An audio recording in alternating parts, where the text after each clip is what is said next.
Boa noite, estudantes da doutrina. Bem-vindos a mais um estudo.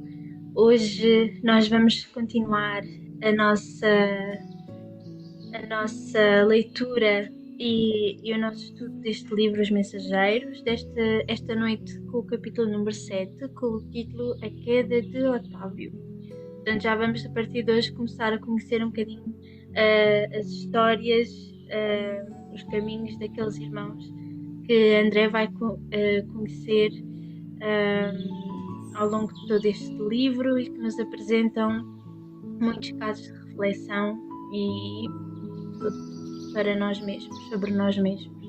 Vamos então dar início e assim eu vou pedir a todos que possam ir fechando os olhos, encontrando uma posição confortável e elevar o pensamento a Jesus.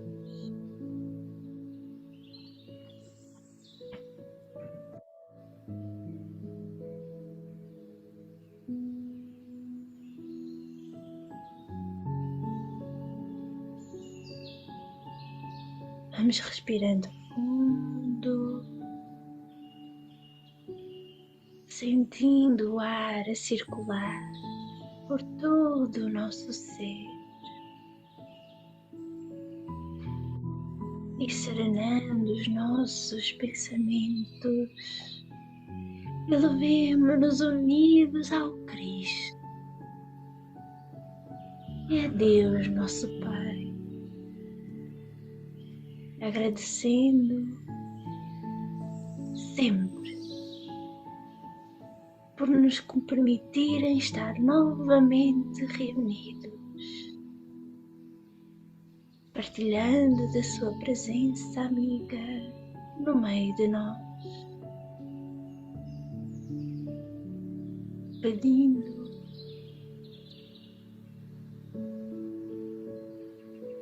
que o estudo desta noite possa nos envolver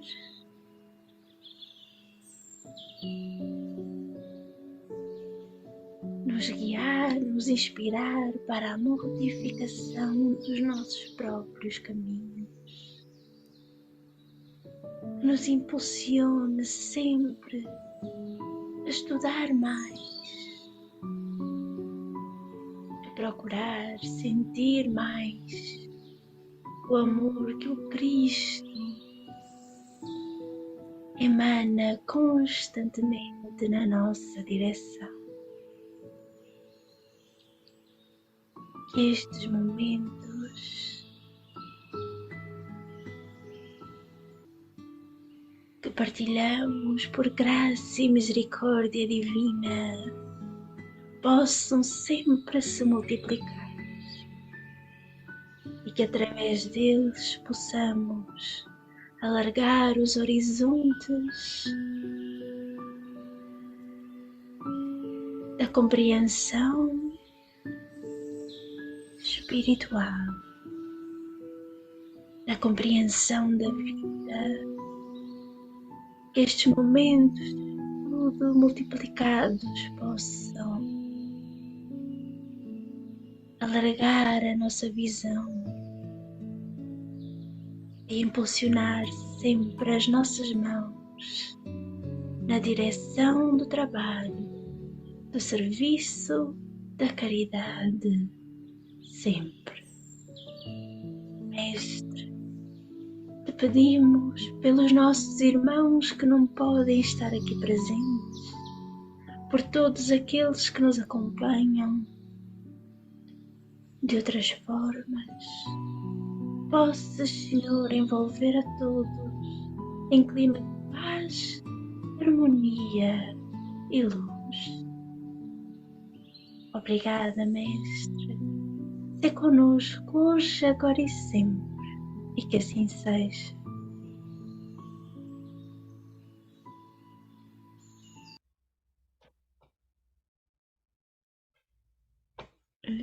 Assim podemos dar início à leitura do nosso capítulo de hoje, do livro dos Mensageiros, ditado pelo espírito de André Luiz a Chico Xavier. no capítulo de número 7, vamos falar sobre a queda de Otávio. A ausência de Aniceto deu ensejo às palestras interessantes. Formaram-se grupos de conversação amiga. Impressionado com as senhoras que haviam solicitado providências para Otávio, pedi a Vicente que me apresentasse a elas. Não que me movesse curiosidade menos digna, mas desejo de alcançar novos valores educativos sobre a tarefa mediúnica, que a palavra de Telésforo me fizera sentir em tons diferentes. O amigo atendeu de boa mente. Em breves momentos, não me achava tão só à frente das irmãs Isaura e Isabel, mas do próprio Otávio, um pálido senhor que aparentava 40 anos. Também sou principiante aqui, expliquei, e minha condição é a do médico falido, nos deveres que o senhor lhe confiou.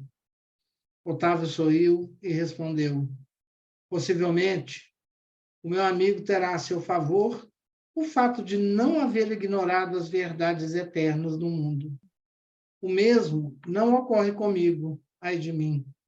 Não desconheci o roteiro certo, que o Pai me designava para as lutas na terra. Não possuía títulos oficializados de competência.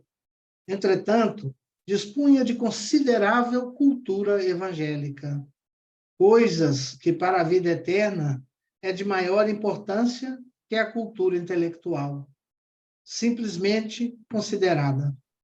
Tive amigos generosos do plano superior que se faziam visíveis aos meus olhos. Recebi mensagens repletas de amor e sabedoria, e, no entanto, caí mesmo assim, obedecendo à imprevidência e à vaidade. As observações de Otávio impressionavam-me vivamente. Quando no mundo eu não tivera contato especial com as escolas espiritistas e experimentava certa dificuldade para compreender tudo quanto ele desejava dizer. Ignorava a extensão das responsabilidades mediúnicas, respondi. As tarefas espirituais, tornou o interlocutor algo acabrunhado, ocupam-se de interesses eternos, e daí a enormidade de minha falta. Os mordomos de bem da alma estão investidos de responsabilidades pesadíssimas. Os estudiosos, os crentes, os simpatizantes no campo da fé podem alegar ignorância e inibição.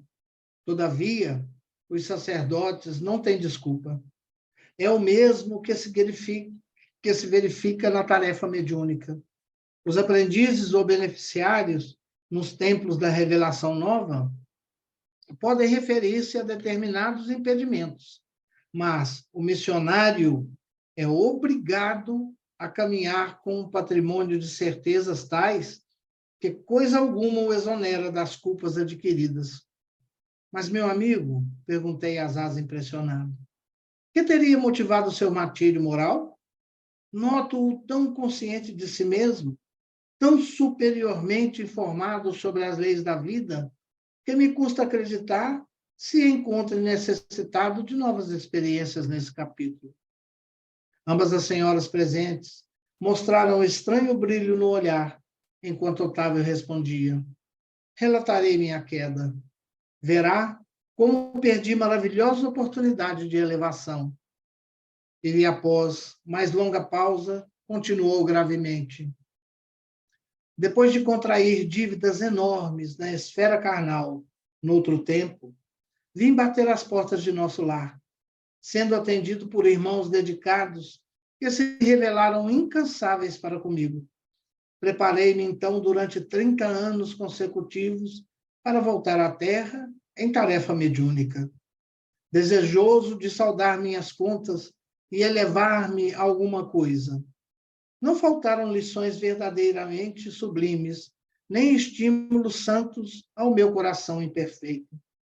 O Ministério da Comunicação favoreceu-me com todas as facilidades e, sobretudo, 6 entidades amigas movimentaram os maiores recursos em benefício do meu êxito. Técnicos do auxílio acompanharam-me à terra, nas vésperas do meu nascimento, entregando-me um corpo físico rigorosamente sadio, segundo a magnanimidade dos meus benfeitores daqui. Ser-me-ia concedido certo trabalho de relevo na esfera de consolação às criaturas. Permaneceria junto das falanges de colaboradores encarregados do Brasil, animando-lhes os esforços, o atendendo a irmãos outros, ignorantes, perturbados ou infelizes. O matrimônio não deveria entrar na linha das minhas cogitações. Não que o casamento possa colidir com o exercício da mediunidade, mas porque meu caso particular assim o exigia. Nada obstante solteiro, deveria receber aos 20 anos os 6 amigos que muito trabalharam por mim em nosso lar, os quais chegariam ao meu círculo como órfãos. Meu débito para com essas entidades tornou-se muito grande, e a providência não só constituiria agradável resgate para mim, como também garantia de triunfo pelo serviço de assistência a elas, o que me preservaria o coração de leviandades e vacilações, porquanto o ganha-pão laborioso me compeliria a não aceder a sugestões inferiores nos domínios do sexo e das ambições incontidas. Ficou também assentado que minhas atividades novas começariam com muitos sacrifícios, para que o possível carinho de outrem não amolecesse a minha fibra de realização, e para que se não escravizasse minha tarefa às situações caprichosas do mundo, distante dos desígnios de Jesus, e, sobretudo, para que fosse mantida a impessoalidade do serviço. Mais tarde, então, com o correr dos anos de edificação, me enviariam de nosso lar socorros materiais cada vez maiores, à medida que fosse testemunhando renúncia de mim mesmo, desprendimento das posses efêmeras, desinteresses pela remuneração dos sentidos, de maneira a intensificar progressivamente a semeadura de amor confiada às minhas mãos. Tudo combinado, voltei, não só prometendo fidelidade aos meus instrutores, como também hipotecando a certeza do meu devotamento às 6 entidades amigas, a quem muito devo até agora. Otávio, nesse momento, fez uma pausa mais longa, suspirou fundamente e prosseguiu. Mas ai de mim, que eu olvidei todos os compromissos. Os benefícios de nosso lar localizaram-me ao lado de verdadeira serva de Jesus. Minha mãe era espiritista cristã desde moça, não obstante as tendências materialistas de meu pai, que era, todavia, um homem de bem. Aos 13 anos, fiquei órfão de mãe, e aos 15 começaram para mim os primeiros chamados da esfera superior. Por essa ocasião, meu pai contraiu segundas núpcias, e apesar da bondade e cooperação que a madrasta me oferecia, eu me colocava num plano de falsa superioridade a respeito dela. Em vão, minha genitora endereçou do invisível apelos sagrados ao meu coração. Eu vivia revoltado, entre queixas e lamentações descabidas. Meus parentes conduziram-me a um grupo espiritista de excelente orientação evangélica, onde minhas faculdades poderiam ser postas a serviço dos necessitados e sofredores. Entretanto, faltava-me qualidades de trabalhador e companheiro fiel. Minha negação em matéria de confiança nos orientadores espirituais e acentuado pendor para a crítica dos atos alheios compeliam-me a desagradável estacionamento. Os beneméritos amigos do invisível estimulavam-me ao serviço, mas eu duvidava deles com a minha vaidade doentia. E como prosseguissem os apelos sagrados por mim, interpretados como alucinações, procurei um médico que me aconselhou experiências sexuais. Completara então 19 anos e entreguei-me desenfreadamente ao abuso das faculdades sublimes. Desejava conciliar a força, o prazer delituoso e o dever espiritual, aliando-me cada vez mais dos ensinos evangélicos que os amigos da esfera superior nos ministravam. Tinha pouco mais de 20 anos, Quando meu pai foi arrebatado pela morte, com a triste ocorrência, ficavam na orfandade 6 crianças desfavorecidas, porquanto minha madrasta, ao se consociar com meu genitor, lhe trouxera para a tutela 3 pequeninos. Em vão implorou-me socorro a pobre viúva. Nunca me dignei aceitar os encargos redentores que me estavam destinados. Após 2 anos de segunda viuvez, minha desventurada madrasta foi recolhida a um leprosário. Afastei-me, então, dos pequenos órfãos, tomado de horror. Abandonei-os definitivamente, sem refletir, que lançava meus credores generosos de nosso lar a destino incerto. Em seguida, dando largas à ociosidade, cometi uma ação menos digna e fui obrigado a casar-me pela violência. Mesmo assim, porém, persistiam os chamados do invisível, revelando-me a inesgotável misericórdia do Altíssimo. Contudo, à medida que olvidava meus deveres, toda tentativa de realização espiritual figurava-se mais difícil. E continuou a tragédia que inventei para meu próprio tormento. A esposa que me ligara tão somente por apetites inconfessáveis era criatura muito inferior à minha condição espiritual e atraiu uma entidade monstruosa em ligação com ela para tomar o papel de meu filho. Releguei à rua 6 carinhosas crianças cuja convivência ocorreria decisivamente para minha segurança moral. Mas a companheira e o filho, ao que me pareceu, incumbiram-se da vingança. Atormentaram-me ambos até o fim da existência, quando para aqui regressei, mal tendo completado 40 anos, roído pela sífilis, pelo álcool e pelos desgostos, sem nada haver feito para meu futuro eterno, sem construir coisa alguma no terreno do bem. Enxugou os olhos tímidos e concluiu: como vê, realizei todos os meus condenáveis desejos, menos os desejos de Deus. Foi por isso que fali, agravando antigos débitos. Nesse instante calou-se, como se alguma coisa invisível lhe constrangisse a garganta.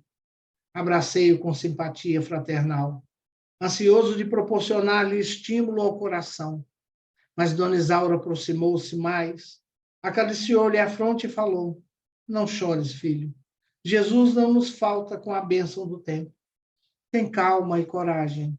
E, identificando-lhe o carinho, meditei na bondade divina, que faz ecoar o cântico sublime do amor de mãe, mesmo nas regiões de além-morte.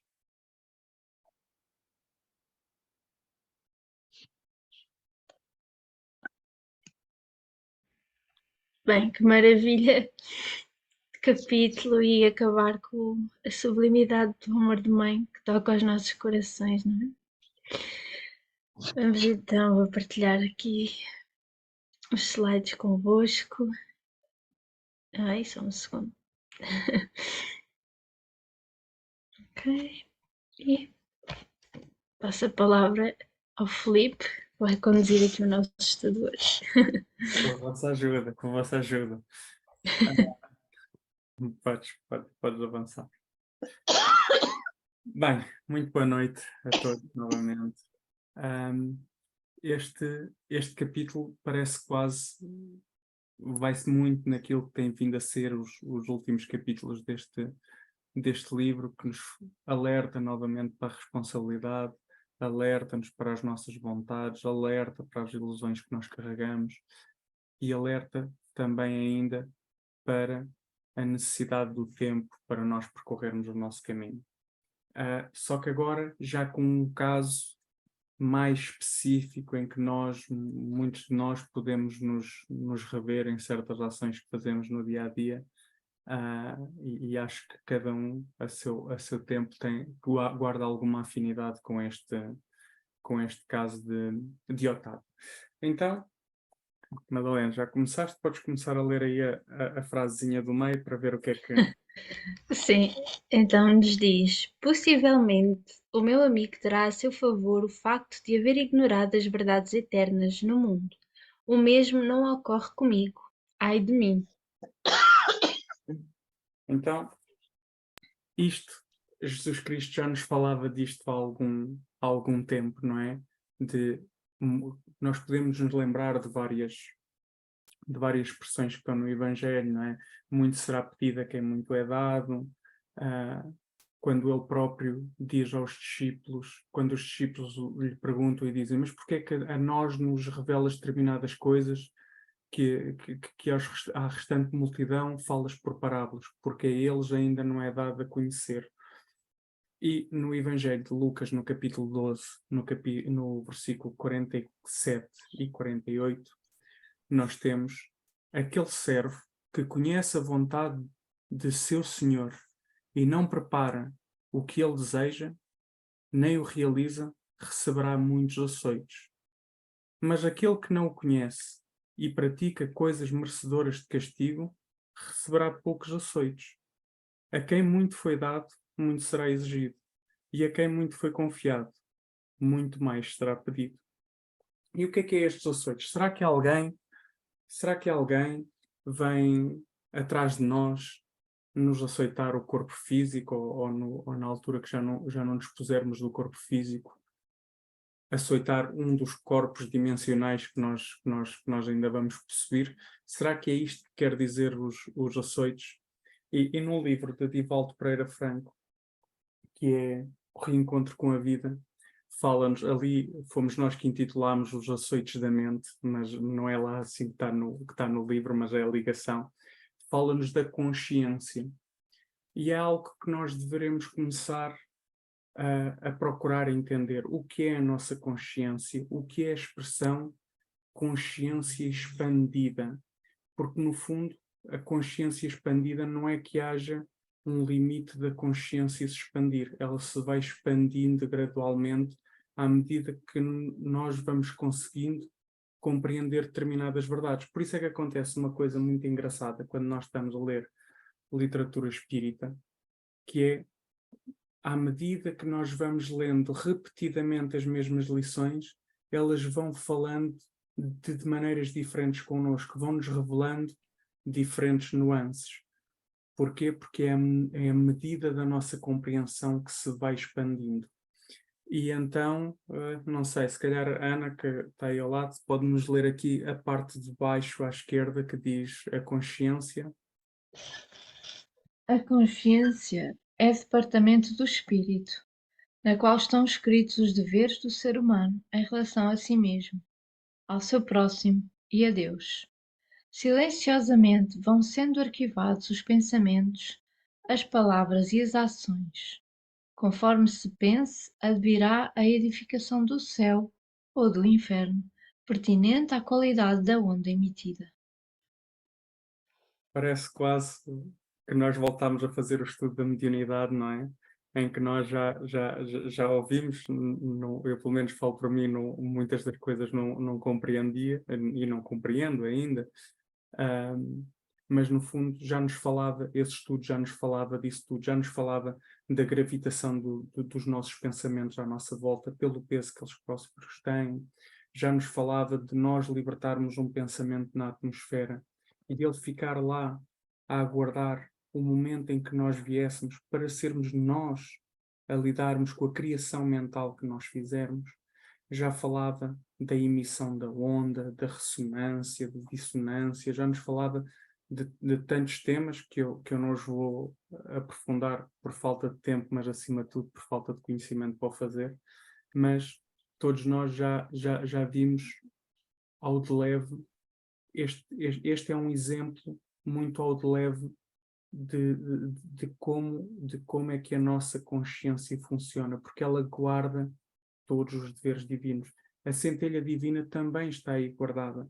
E ela é o roteiro certo que nós temos do caminho a fazer. Nós podemos não ter a certeza de qual é a nossa missão, podemos não ter a certeza de qual é o caminho. Andamos muito neste mundo atribulado de saber se devo ir para a esquerda ou ir para a direita. Há uma expressão de Paulo muito engraçada nesse sentido, que ele dizia: eu nada sei, porque eu fui para a esquerda, o Cristo mandou-me para a direita. Eu fui para a direita, o Cristo mandou-me para a esquerda. Há uma verdade muito maior acima de nós. Mas todos nós guardamos na nossa consciência estes deveres estes deveres, como diz, em relação a nós, em relação ao próximo e em relação ao Pai amoroso. E se nós nos formos libertando, e eu acho que as lições de sábado que nós recebemos foram tão importantes para este estudo, porque ela nos falava da migalha, e ao irmos desenvolvendo é nesta migalhinha todos os dias, de ir percebendo qual é esse dever, e nos vamos deixando ir um pouquinho mais pela intuição e não tanto pela razão, que está muito toldada pelos nossos reflexos condicionados, por aquilo que nós fomos passando. E, em consequência disto, por isso é que nós vemos as palavras de Jesus Cristo, se puderes clicar, Madalena, que diz: a nossa responsabilidade resulta da medida de compreensão que dispomos. Por isso é que Jesus nos dizia que o fardo dele é leve e que o jugo também é manso. Porquê? Porque ele tem o peso e tem a responsabilidade exatamente na medida daquilo que é a nossa compreensão, daquilo que é as nossas forças, ainda que muitas vezes elas pareçam maiores do que o que a gente pode aguentar. Se eles estão connosco, é porque nós podemos aguentar. Então, não poderia faltar aqui o nosso livro do Espírito. Dona Júlia, frase do meio, Sim. consegue ler, se faz favor? Consigo. Não desconhecia o roteiro certo que o Pai me designava, mas para as lutas na Terra. É isto. Ok, muito obrigado. Robson, podes ler a pergunta do livro dos Espíritos, se faz favor?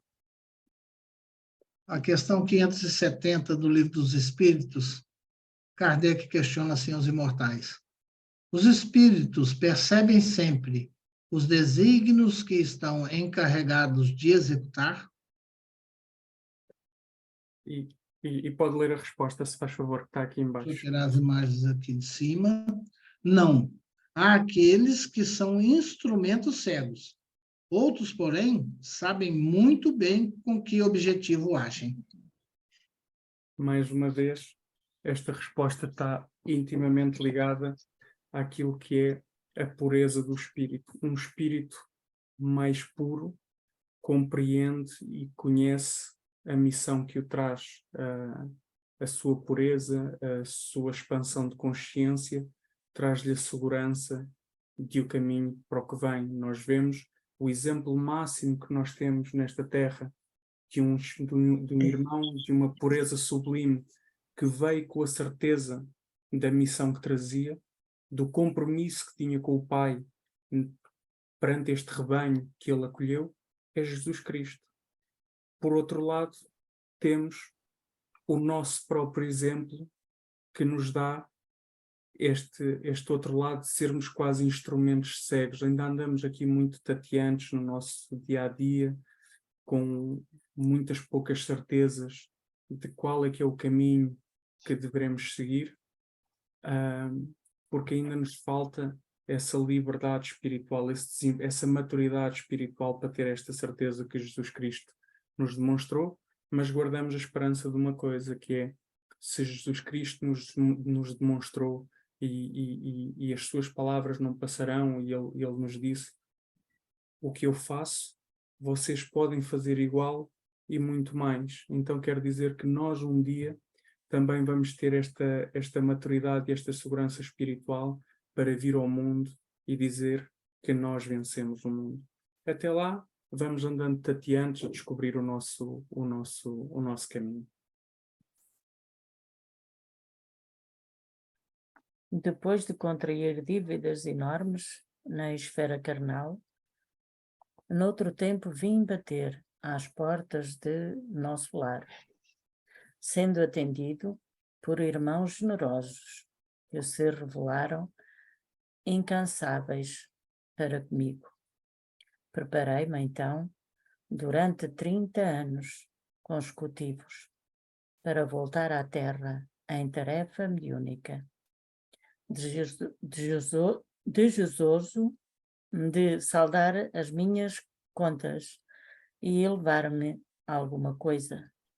Não faltaram lições verdadeiramente sublimes, nem estímulos santos ao meu coração imperfeito. O Ministério da Comunicação favoreceu-me com todas as facilidades e, sobretudo, 6 entidades amigas movimentaram os maiores recursos em benefício do meu êxito. Técnicos de auxílio acompanharam-me à terra nas vésperas do meu renascimento, entregando-me um corpo físico rigorosamente sadio. Então, a pergunta que nós podemos fazer é: a reencarnação é uma questão de escolha pessoal? É uma questão que só a nós nos diz respeito? Ou temos as tais testemunhas que advogam a nosso favor? E nada melhor do que nós lermos o comentário de Emmanuel à passagem de Paulo de Tarso sobre a nuvem de testemunhas. Tens a leitura, Madalena? Não, mas Não, eu posso ler, eu tenho aqui à mão.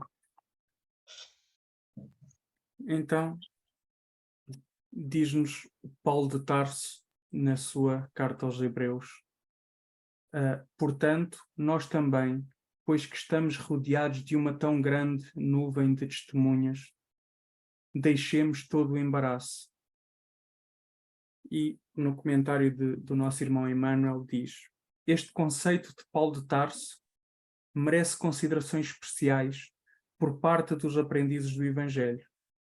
Cada existência humana é sempre valioso dia de luta, generoso degrau para a ascensão infinita, e em qualquer posição que permaneça, a criatura estará cercada por enorme legião de testemunhas. Não nos reportamos tão somente àquelas que constituem parte integrante do quadro doméstico, mas, acima de tudo, aos amigos e benfeitores de cada homem, que o observam nos diferentes ângulos da vida, dos altiplanos da vida espiritual. Em toda a parte da terra, o discípulo respira rodeado de grande nuvem de testemunhas espirituais, que lhe relacionam os passos e anotam as atitudes. Porque ninguém alcança a experiência terrestre a esmo sem razões sólidas com bases no amor ou na justiça. Antes da reencarnação, espíritos generosos endossaram as súplicas da alma arrependida. Juízes funcionaram nos processos que lhe dizem respeito. Amigos interferiram nos serviços de auxílio, contribuindo na organização de particularidades da luta redentora. Esses irmãos e educadores passam a ser testemunhas permanentes do tutelado, enquanto perdura a nova tarefa e lhe falam sem palavras, nos refolhos da consciência. Filhos e pais, esposos e esposas, irmãos e parentes consanguíneos do mundo são protagonistas do drama evolutivo. Os observadores, em geral, permanecem no outro lado da vida. Faze, pois, o bem possível aos teus associados de luta no dia de hoje e não te esqueças dos que te acompanham em espírito, cheios de preocupação e amor. Aqui, de facto, ele nos relaciona que tantos irmãos nossos advogaram em nosso favor. Como diz, depois das dívidas contraídas, não é? Na esfera carnal, vim bater às portas do nosso lar. A montanha de testemunhas, a multidão de testemunhas, ou a nuvem de testemunhas, começa logo aí, no recolher numa colónia espiritual, para que possamos nos preparar. E ele teve 30 anos em preparação. Ou seja, 30 anos, e se nós formos lendo as obras que André Luís nos foi dando, podemos imaginar o que é, quantos irmãos André Luís não nos trouxe a mensagem de que o auxiliaram a compreender determinadas verdades. Então esses também já são testemunhos. Depois aqueles que vão interceder perante nós. A mãe de André Luís, ah, temos tantos outros casos que vêm, e temos as equipas que permitem o nosso processo reencarnatório, que nos preparam aquele que é o caminho, ou mais ou menos as situações que nós temos que passar na nossa reencarnação, que são irmãos. A Madalena pode falar um bocadinho melhor, porque eu acho que ela leu um livro importante sobre isso. Acho eu, Madalena, não te quero comprometer, mas acho que não há um livro de André Luís que fala muito sobre a preparação reencarnatória. É o próximo, é os Missionários Pronto, da Luz. pronto. E lá pode-se encontrar, eu lembro-me de uma vez teres comentado, pode-se ver todo esse trabalho. Esses também vão ser nossas testemunhas. Temos os nossos mentores, temos o nosso anjo da guarda e temos a testemunha das testemunhas. Aquele que advogou diretamente ao Pai por nós. Aquele que nos acolheu no seu rebanho. Não é? Ele, numa das passagens, ele diz: eu vou ao Pai e vou rogar para que vos possa trazer o Consolador. Não é? Jesus, no momento em que nos acolhe no seu rebanho, passa a ser nossa testemunha. E nós assumimos uma grande responsabilidade também por estes irmãos, não só por nós, porque houve muita gente, houve muitos irmãos nossos a depositar a confiança de que nós seríamos capazes de ultrapassar as nossas dificuldades nesta reencarnação. E a oportunidade foi-nos dada a nós, e outros irmãos tiveram que continuar a aguardar. Então, a reencarnação não é um problema só nosso, porque não fomos só nós que trabalhamos e não fomos só nós que a preparamos. É um conjunto de irmãos que o faz em nosso favor, e que, por amor, nos dão esta oportunidade. Por amor, nós devemos também respeitar o melhor possível. Não sei se querem aqui acrescentar algum outro ponto de vista que eu possa não ter visto.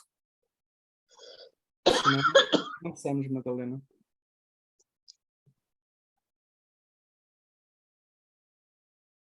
Para o momento mais aguardado do nosso estudo, o trabalho de grupo.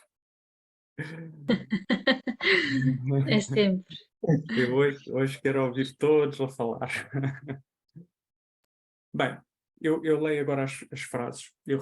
Nós retiramos aqui duas frases de Otávio, que diz: um missionário é obrigado a caminhar com um património de certezas tais que coisa alguma o exonera das culpas adquiridas. E vamos fixar aqui o tema culpas adquiridas. E a segunda frase diz: mas ai de mim. Só esta expressão do ai de mim é uma expressão de arrependimento, que também traz algum teor de culpa, que olvidei todos os compromissos. Perante estas duas frases, já ele acolhido na colónia espiritual do nosso lar, ele sente arrependimento. Então a pergunta que nós hoje vamos fazer é: perante a queda, a culpa e o remorso, como agir? Como é que nós devemos agir perante quando temos esses sentimentos? Aliás, nós não precisamos desencarnar. Muitas vezes nós temos ações no nosso dia-a-dia que no instante exatamente a seguir nós sentimos automaticamente: epá, fiz aqui uma ação errada. E como é que nós devemos agir? E abre aqui o espaço para cada um partilhar aquilo que é o seu mecanismo de ação nestes momentos.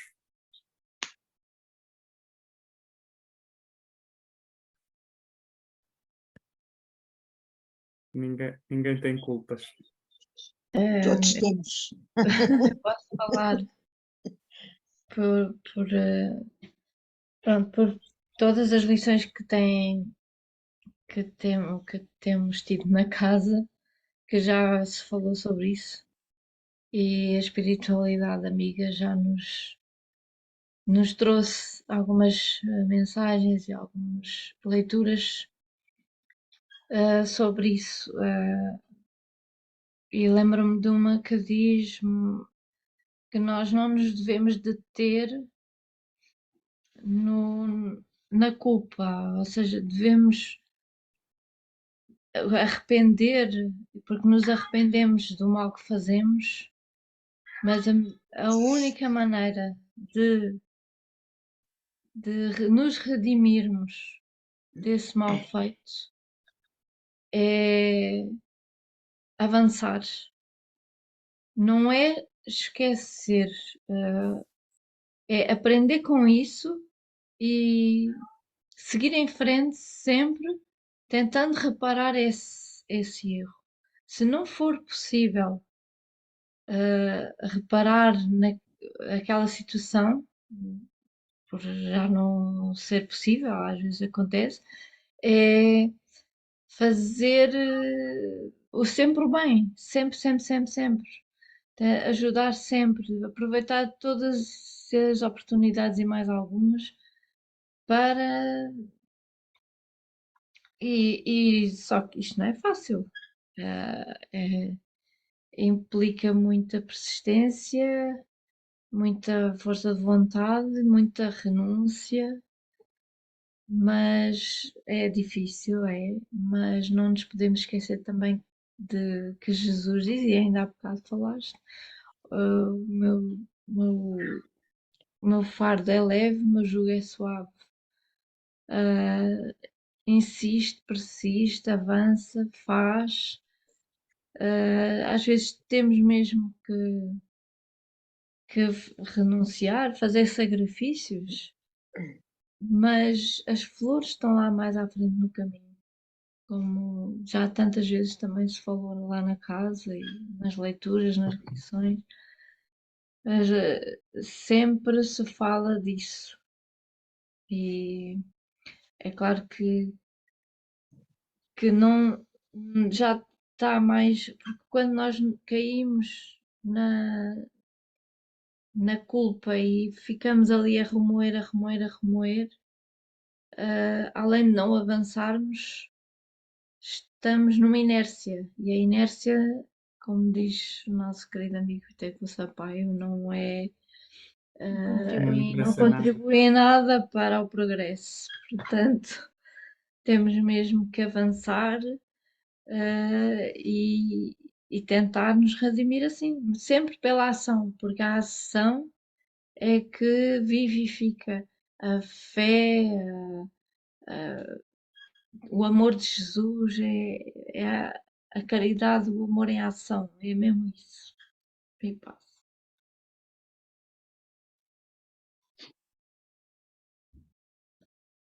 Sou eu? Pronto.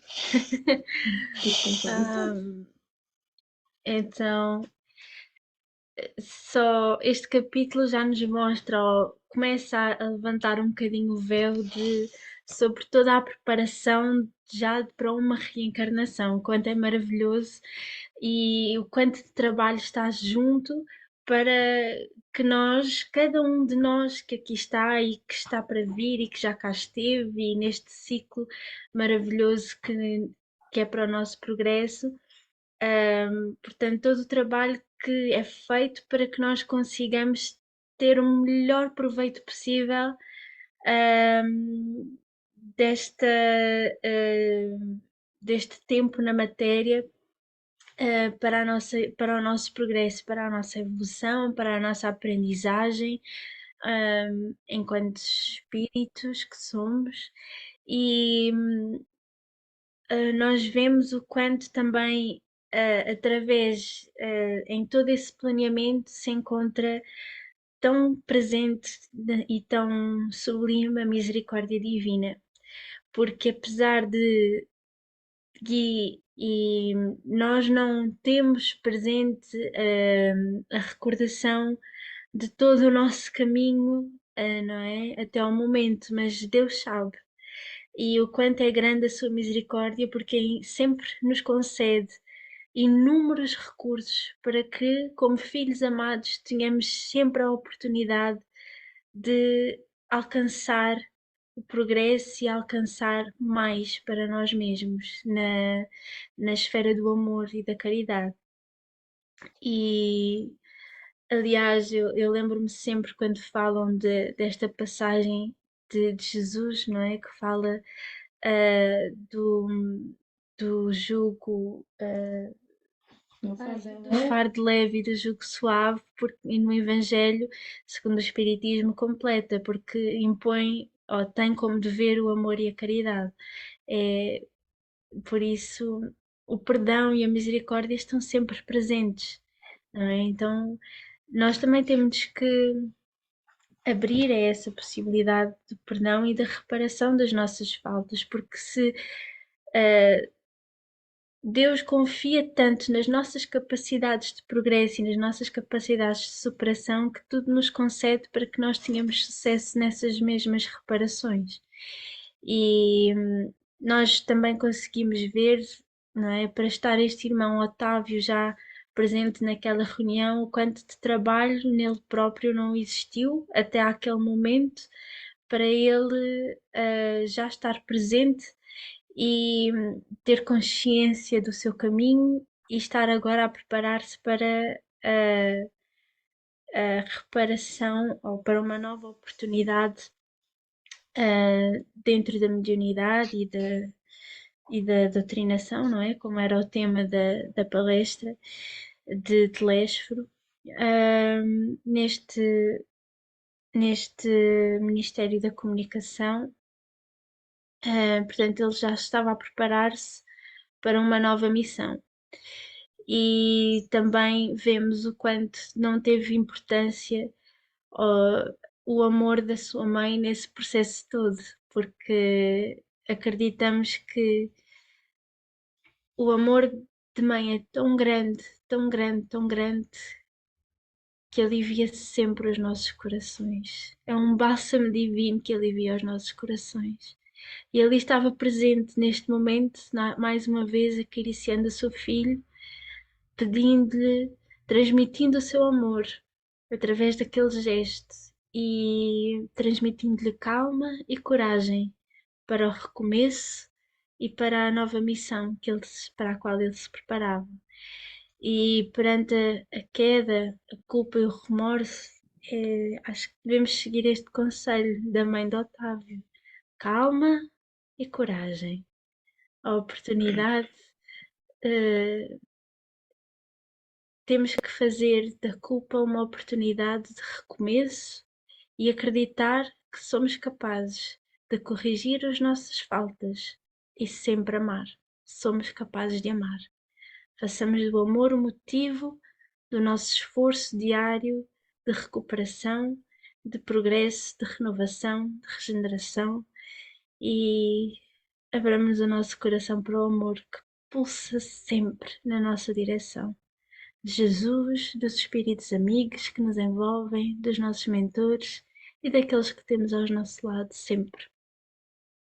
E paz. Obrigado. Sou eu? Pode ser. Sou eu? Ou tem mais alguém que quer falar? Vocês dizem logo tudo?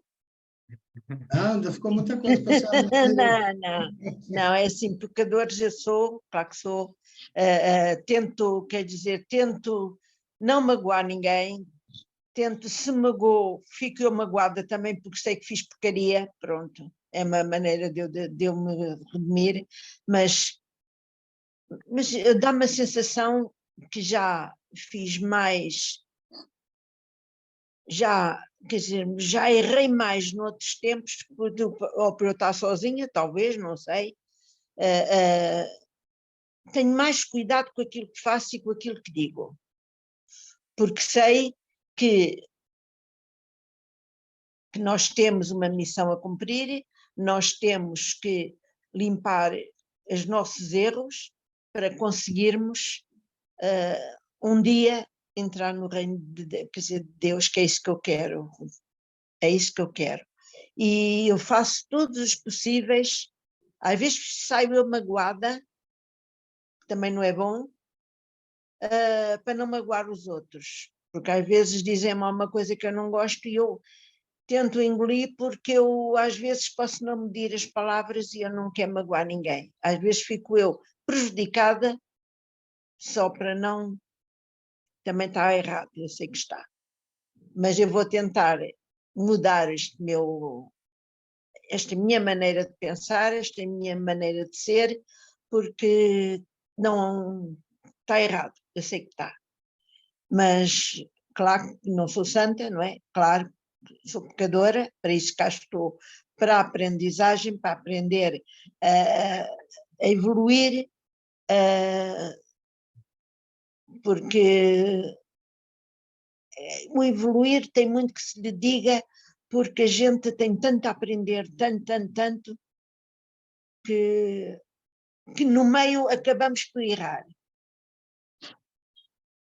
Mas eu vou tentar e não magoar ninguém, porque eu não sou esse género de pessoa de magoar ninguém, só se essa pessoa me magoar muito, e quer dizer, eu às vezes até viro as costas, não, cada um é como cada qual, não estou aqui para agradar ninguém, e é o que eu tenho a dizer, tento ser o melhor possível, porque eu quero entrar pela porta de São Pedro, como se diz. E é isso. Muito obrigado. Obrigada eu. Pois é, eu vou tomar um pouquinho do tempo de vocês, porque esse capítulo remete-nos a uma responsabilidade enorme. E as nossas dívidas morais contraídas nas nossas dimensões vibracionais em que habitamos, referiu muito bem Felipe ao dizer isso, porque o nosso irmão Otávio, né, ele começa por fazer um balanço das suas falhas. Não mencionou em nenhum momento nada ou alguma migalha de coisas que ele fez. E nos remete à obrigação, como diz aqui no texto, de caminhar com um patrimônio de certezas tais que alguma coisa não exonera das culpas adquiridas. Porque quando a gente conhece a verdade, quando a gente conhece todo o arcabouço, vamos dizer assim, entre aspas, dentro do nosso alcance de compreensão, da parte espiritual e da parte mediúnica que nos cabe, nós não podemos ter dúvidas. Nós não podemos nos deixar levar pelas dúvidas. Ah, será que é o Espírito mesmo? Quem será que o Espírito está comunicando? Então, se nós temos como base o Pentateuco de Kardec, então nós vamos saber identificar as vibrações que chegam até a nós através de vários espíritos. Mas, no caso aí, você, tanto ele quanto nós, temos um grau de comprometimento enorme. E não é desculpa o esquecimento da matéria, de mergulharmos na matéria, não é desculpa, eu estava na matéria, eu não lembrava dos compromissos assumidos. Lê do engano, porque a todo instante nós estamos bafejados pelas recordações da espiritualidade superior, bafejado pelos ensinamentos do Cristo, que nos recorda, na sua assertiva, a amarmos o nosso próximo. Seja ele qual for, se aquele que bate a nossa porta, órfão, ou aquele relacionamento que você vai ter com uma mulher ou com um homem que já venha com sua prole, que venha com seus filhos, que não são frutos do relacionamento seu, você tem que abrir os braços. Você não sabe quem está adentrando a sua porta. Até mesmo aquele amigo que você afiniza com ele, você não sabe o grau de responsabilidade que você tem com ele. Você não sabe o que você proporcionou em termos de desgosto e compromisso moral com ele em outras reencarnações, né? E esse é o ponto-chave desse compromisso que nós temos. Nós não podemos alegar na espiritualidade ou na erraticidade, onde estivermos, falta de conhecimento. Nós temos milhões de páginas trazidas de além-túmulo para nós, nos exortando à prática do bem, à caridade, à renovação, à moralidade, ao bem-estar com o seu semelhante. Então, nós não temos como dizer assim, eu não conhecia, eu não sabia. Não, não podemos mais dizer isso. Nós temos que dizer sim, eu sabia. Não fiz por preguiça ou não fiz por não estar preparado. Isso já não existe mais entre nós. A preparação, quando a gente acha que não está preparado, é aí que a gente está realmente preparado para assumir as nossas funções dentro do Espiritismo. Né? O Espírito Camilo Castelo Branco, através do Raul Teixeira, nos diz que o Espiritismo não é para quem quer, é para quem aguenta o Espiritismo. Não que o Espiritismo seja um fardo pesado, não de forma nenhuma.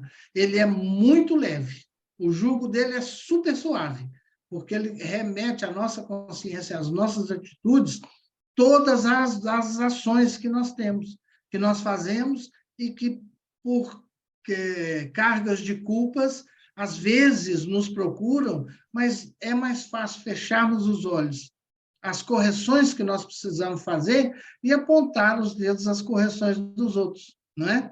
Então, a influenciação que Vicente teve Vicente, né? Teve daquele médico ao dizer para se envolver na atitude do sexo. Nós sabemos que as forças sexuais elas são sublimes e elas movem partes do universo que nós desconhecemos, os nossos universos celulares e os nossos universos energéticos. E para não alongar muito, eu agradeço até a espiritualidade, agradeço a minha mãe, que fez um papel igual à mãe dele, que me orientou dentro do possível, através também da minha rebeldia de adolescente, mas de tudo fica um pouco, como diz o poeta Carlos Drummond de Andrade, de tudo fica um pouco, e ficou um pouco desse ensinamento em mim. E como de tudo fica um pouco, nós vamos aqui nas anotações da mediunidade por Emmanuel, é um trechinho muito pequenininho para não se alongar muito, em que vai resumir todo esse capítulo. Acredito que sim. A mediunidade é instrumento vibrátil e cada criatura consciente pode sintonizá-la com o objetivo que procura. Acharás o que busca, ensina o Evangelho. E podemos acrescentar, farás o que deseja. Assim sendo, se te relegas à maledicência, em breve te constituirás em veículos dos gênios infelizes, que se dedicam à injúria e à crueldade. Não te detens na caça ao prazer dos sentidos. Cedo te converterás no intérprete das inteligências magnetizadas pelos vícios de variada expressão. Todavia, se te empenhas na boa vontade para com semelhantes, imperceptivelmente terás o coração impelido pelos mensageiros do eterno bem, ao serviço que possas desempenhar na construção da felicidade comum. Muito obrigado.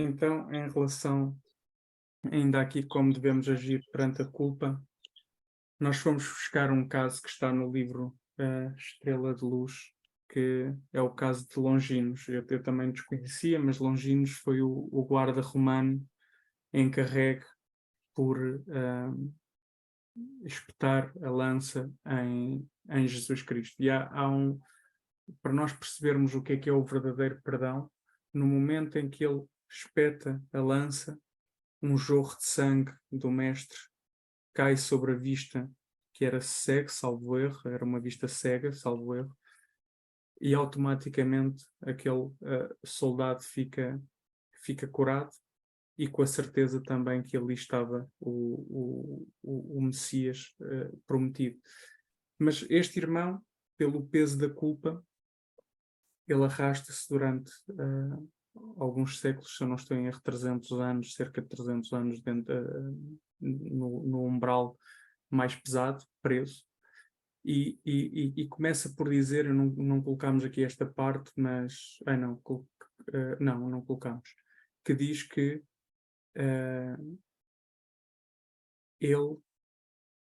o arrependido normalmente acha que a única forma de pagar o ato de ignorância que cometeu é sofrer exatamente o mesmo sofrimento que aquele ato que ele provocou fez. E então ele, durante essas centenas de anos, aceitou que fosse espetado com uma lança inúmeras vezes. E quem faz este resgate espiritual é o cego Bartimeu, que também está na Bíblia, e começa por dizer uma coisa muito importante. Este resgate está sendo providenciado porque nosso irmão sente muito arrependimento pelo ato que cometeu. Então, perante as nossas culpas, o primeiro passo que nós devemos dar é o passo do arrependimento.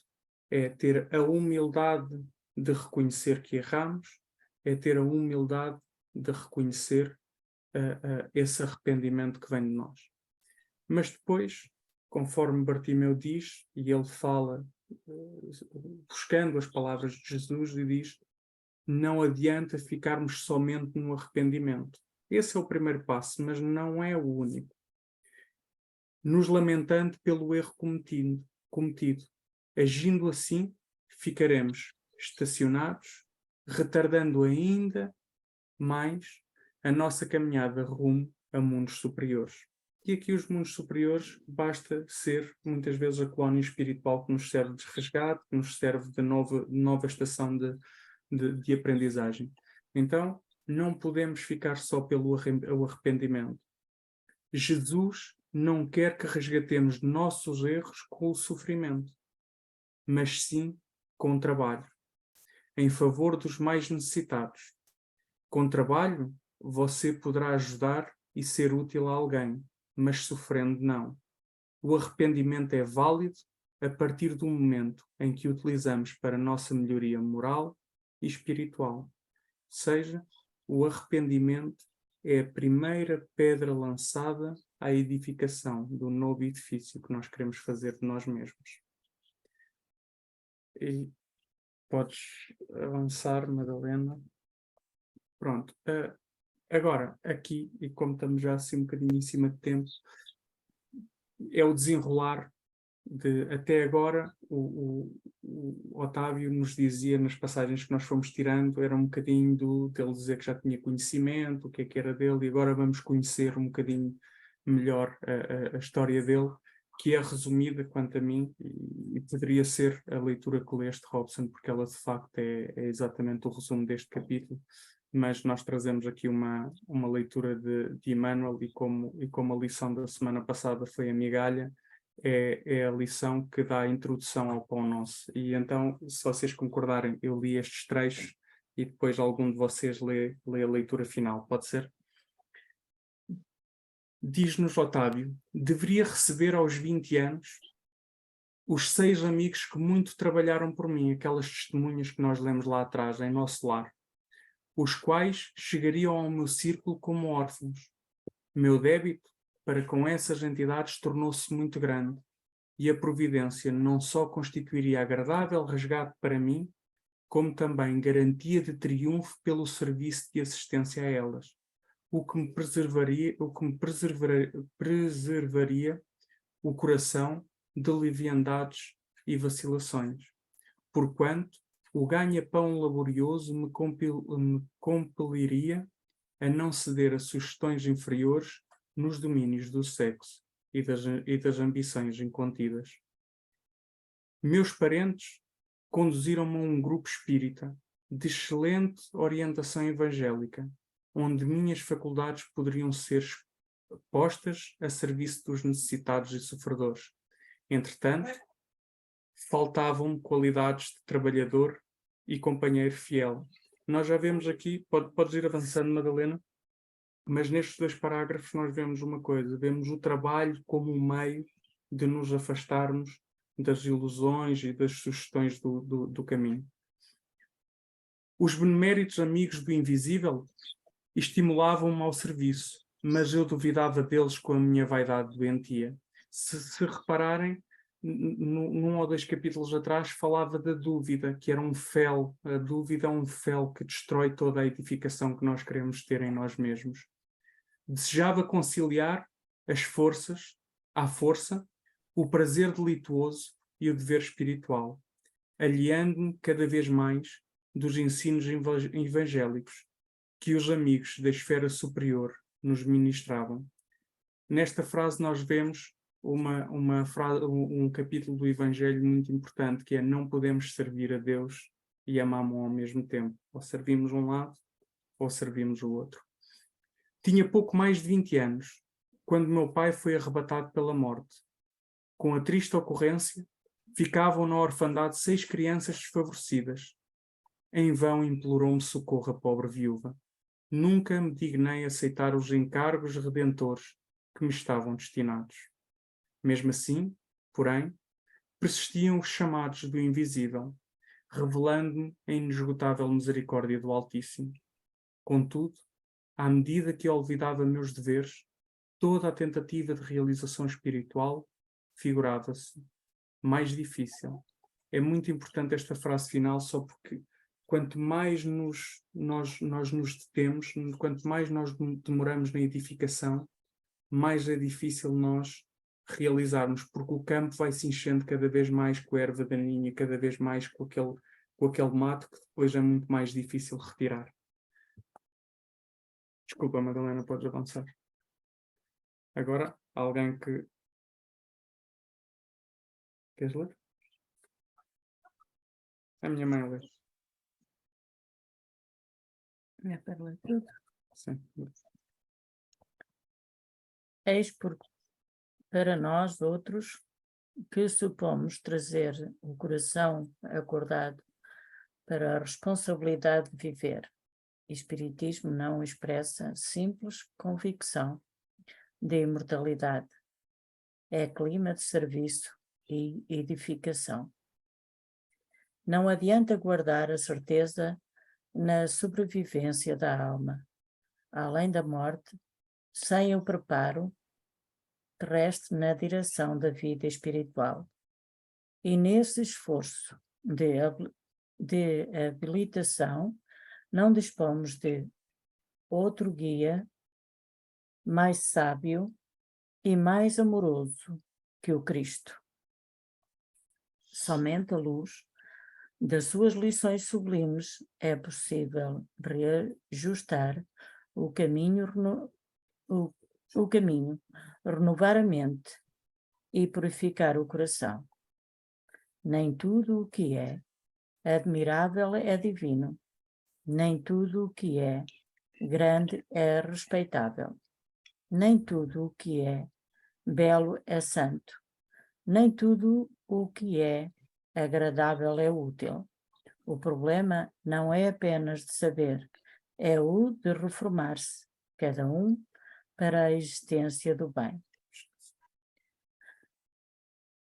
Afeiçoemo-nos, pois, ao Evangelho sentido e vivido, compreendendo o imperativo de nossa iluminação interior, porque, segundo a palavra oportuna, é sábia do apóstolo. Todo devemos parecer ante o tribunal do Cristo, a fim de recebermos de acordo com o que realizamos, estando no corpo o bem ou o mal. E para finalizar, estas 2 frases só como conselho para como nós devemos viver. Um é do nosso irmão o nosso querido amigo que nos orienta, que nos trouxe uma apostila para estudarmos, que é do nosso irmão Roque Jacinto, na apostila do desenvolvimento mediúnico, em que é o capítulo que fala do médium orgulhoso, do médium vaidoso e do médium cristão. E então, no homem cristão, ele diz que o homem cristão, no entanto, ouve e analisa o bem em favor do seu semelhante, olvidando a si mesmo sempre que necessário. Seu interesse é solicitado ou criado pelo que possa organizar a benefício do semelhante, recolhendo para si as obras da caridade espalhada. E no livro do Encontro com a Vida de Divaldo Pereira Franco, pelo irmão Emanuel Filomeno de Miranda, diz-nos que, vivendo-se aberto ao dever, ao amor, à verdade, nada consegue perturbar os valores éticos, antes facultando o despertar feliz, sem conflito nem agonia. E agradeço muito a vossa paciência e a vossa oportunidade de estarmos aqui hoje.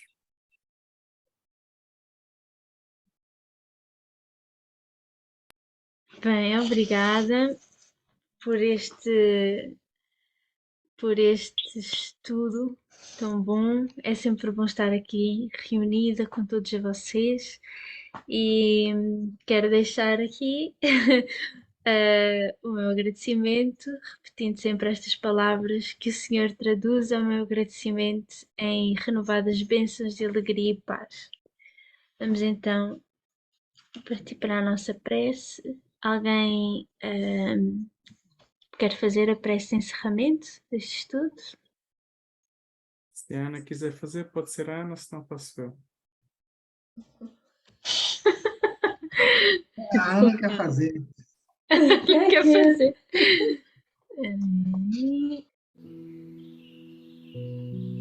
Vamos então fechar os nossos olhos.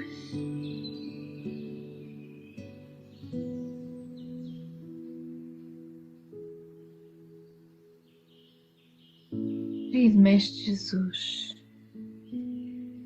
obrigada, Senhor, por mais um estudo maravilhoso. Obrigada à espiritualidade amiga que com tanto carinho nos intuiu e intuiu o nosso irmão Filipe a preparar esta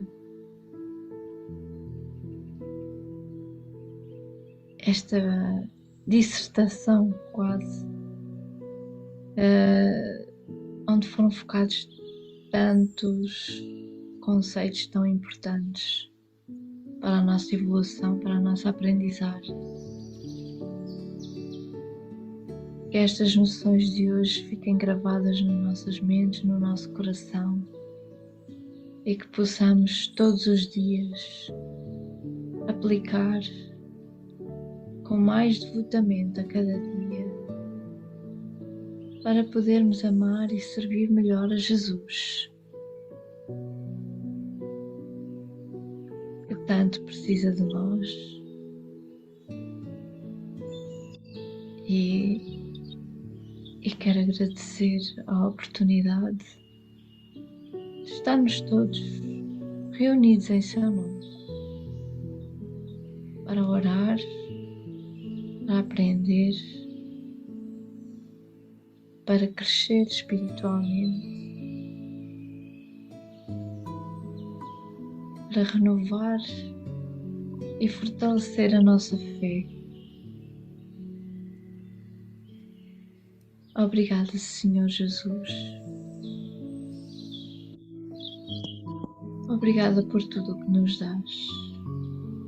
Fica connosco, Senhor, hoje, agora e sempre. Que assim seja. Que assim seja.